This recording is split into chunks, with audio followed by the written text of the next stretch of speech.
Alright guys, Camo Hacks again. So I hope you're doing well and enjoying your day. So far the CDL is back and it was over basically as quickly as it began, but we did get a couple of new maps in play today that we shall dive into, with the big story though being OpTic Pred, who became OpTic Pred rather later than was initially intended by the OpTic Texas team. Hacks and Pred today discussing the buyout situation that could have occurred during MW2 or even before MW2, that FaZe tried to get Pred on the team for big money. Surge said no on both occasions. Very much interested in your thoughts in the comments below. Hit the like button if you enjoy. Subscribe if you're new. As always, I greatly appreciate it. First of all, we have more to say on this whole camo hack unlock tool cheating thing the other day. I've tried to talk to a couple of people about this to see how this generally works. I think the idea is you want to use this unlock tool. You've got to get someone, you know, with hacks really to like get in your system and get the job done. Now, you know, you got to say that inviting someone like that in raises the question as to whether there could be something else in play potentially, right? Not saying any of these guys are cheating, but just saying like you've got to be an idiot, as far as I'm concerned, to actually do this. So aBeZy replied the other day to Simp and said, look, 90% of the league have done this stuff.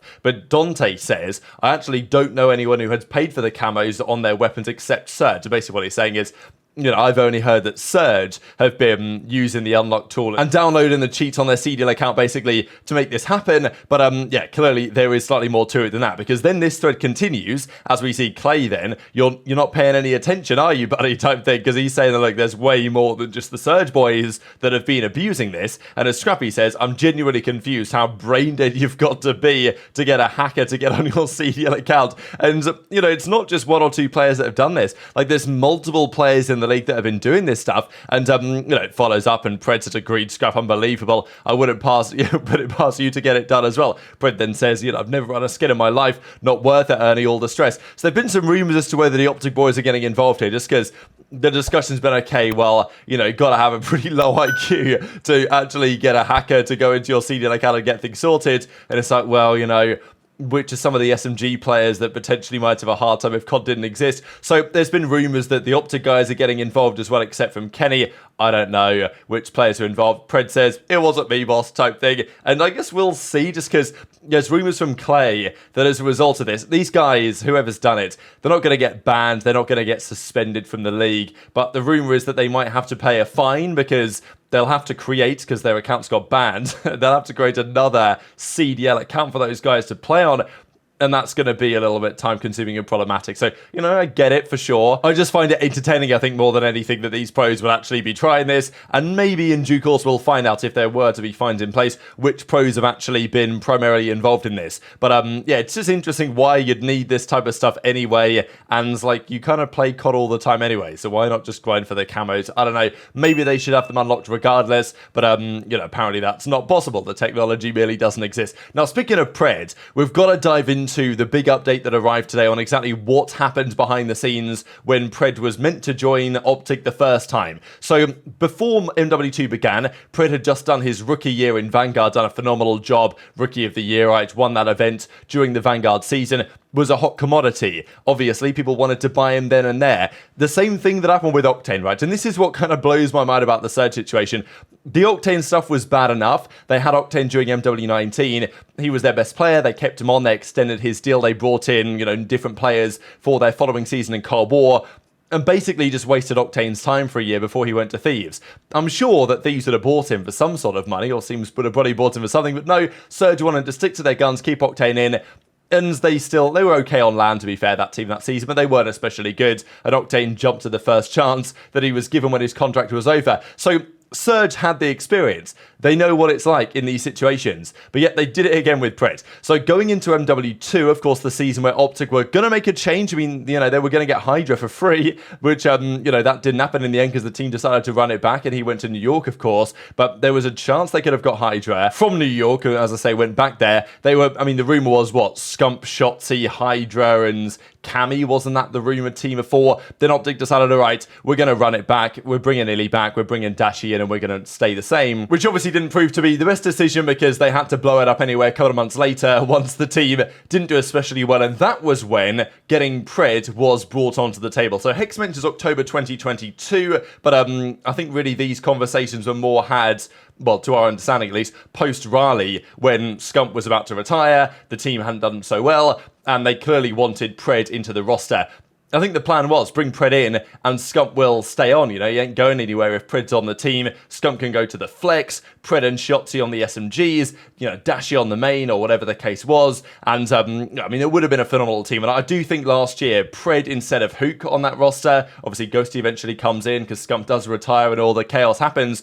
But, you know, Pred on that team instead of Hook, I feel like they probably win one of their finals at least last year. So this is the number that Hex and the boys talk about. So in October of 2022, which is the last time that you and I sat down to have conversation about this, we were going through the right channels to see if we can make something happen. Yeah, I was in conversations with your Surge, right? Yeah, I was in conversation with Surge, and we were going back and forth on the pricing.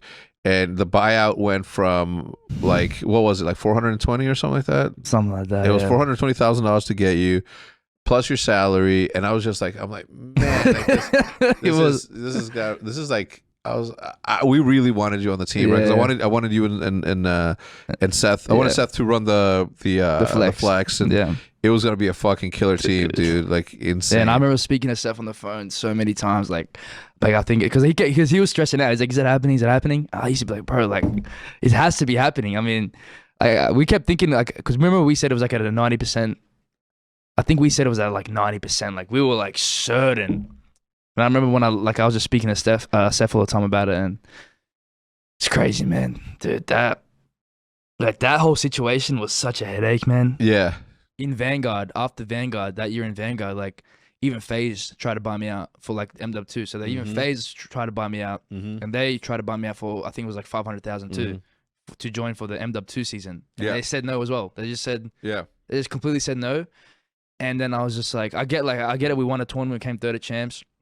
So, but like they were like, I don't know, like they were really like that Seattle like organization, which shout out to them. The only thing that I respect about them was they strictly wanted to, like, they were believing on like trying to get a team to like win during that time. They were like, they weren't like, oh, for money or for anything. They're just like, we just want to have a team that can, you know, win. Because like all the other esports were not doing well. So like they were not like making Sundays, not winning. So pretty crazy stuff on both sides. Okay, the 420k number is a little bit off. You know, it was rumored, what, 700k or whatever, but then I guess you consider salary maybe on top of what they'll have to pay, and maybe the number was more like 700 for that potential OpTic buyout from Surge. But Prid then also says he may well have not even been in position to get bought out by OpTic because FaZe wanted him as well, but Surge said no, they're not. And I guess that's where the 420 figure, apart from because Hex has probably got the Pied Bug, where that kind of 420 figure comes from, is because, well, I guess Surge were thinking, well, we just rejected 500k and therefore, you know, 420 because it's a few months into his contract, he's only got a few months left on the deal. That might make some degree of sense.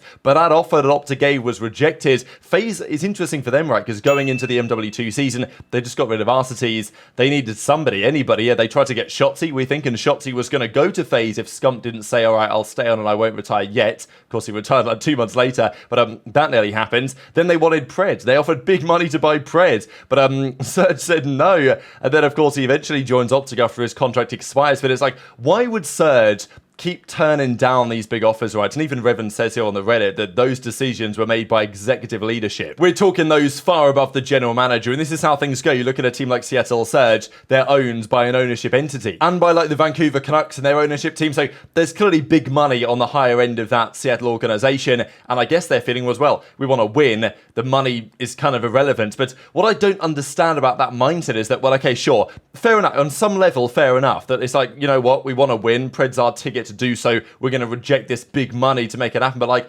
500k or 420k, that could cover nowadays with the salaries reduced somewhat. That's an entire season worth of salaries and all the expenses paid and everything if you want to go a little bit of more budget perspective. So turn that money down in pretty remarkable circumstances to me. And it's like, sure, if you want to do that, fine, and become a winning team or whatever. But it's like, become a winning team then, right? If you've got all this money and 500k or 420k is irrelevant, then why aren't they hosting events? Why aren't they putting out the money to do that? Why didn't they sign better players? You know, why aren't they in the top 4? Why haven't they competed for a world championship? If that type of money is somewhat irrelevant and they can throw the bag around, it just doesn't make much sense. And why would you keep Gwyn on the bench the entire year when the team was terrible and obviously needed some sort of a move from Mac potentially? Never happened. So I just think there's some degree of incongruity here where you have on one hand a team that apparently apparently cares about winning and therefore is willing to turn down any amount of money to make it happen, and on the other hand, doesn't really seem to commit that much to winning. I'm a little bit confused personally, but those are the numbers in play. Very much intrigued your thoughts, of course, in the comment section below. A couple of series, though, we've got to dive into. Firstly, Minnesota Rokkr, they played Atlanta FaZe. As I said before, baptism of fire playing the FaZe boys, but to be fair, they made map 1 interesting for some time. I will also say, oh my god, is it a breath of fresh air not to have to watch Invasion? I'm not convinced that Vista and Six Star, especially on the clip we're going to see in a second, are actually great maps, but they really are better to watch, man. Like, there's just no doubt about it, and it was great to see something else at least than what we have seen for some time. So it was a 6 Star game 5, of course we never got there, a Vista hardpoint game 1, which was how things kicked off the series. Now, Stanley, by the way, was absolutely cooking for the start of game 1. Simp started off like 6-30, and I was like, damn, what's going on with Simp? Because you'd think Simp and aBeZy, they're going to take over on this map. Stanley had a great start, then he died like, 7 times in a row or something like that, and he had a rough conclusion to the game. They actually had a bit of a lead here, Minnesota Rokkr, and they arguably should have closed it out. But no, they lost a couple of rotations, and FaZe just really handled business down the stretch. It was still a 251-92. It was entertaining to watch. I'll certainly give Vista that compared to others. But yeah, when it comes to these type of top teams, you've got to reserve a little bit of judgment on the Minnesota Rokkr. It's early days for these guys, and Simp had a massive turnaround here as well. Like, he absolutely just pissed on all of them, basically, at the end of this game here to, start double neg and then finish on a pretty major streak. That's probably what he does. I don't imagine Simp warmed up. He was like, all right, I'm going to slam these guys. I'll just get on and warm up during the series, right? Gunless, I thought, impressed me. He was solid. His communication sounded good. So I think that's fine for now. And as I say, I will reserve some degree of judgment here until we see them play a non-top 4 team. Rokkr play New York next, which is probably going to be a little bit more telling, but still ain't easy. We'll also say, again, I mean, I don't know how they haven't fixed Codcaster yet. It is a shambles, but this is the world we live in, where the hill time, the average hill time, none of this even works, and now the kill streak doesn't even work either. So poor EasyMac and the boys are working overtime doing this stuff manually. Game 2 was a very clean Rio search and destroy. Rokkr never even got close. FaZe just ran them over, and basically the same story here in the control. Stanley nearly pulled off an insane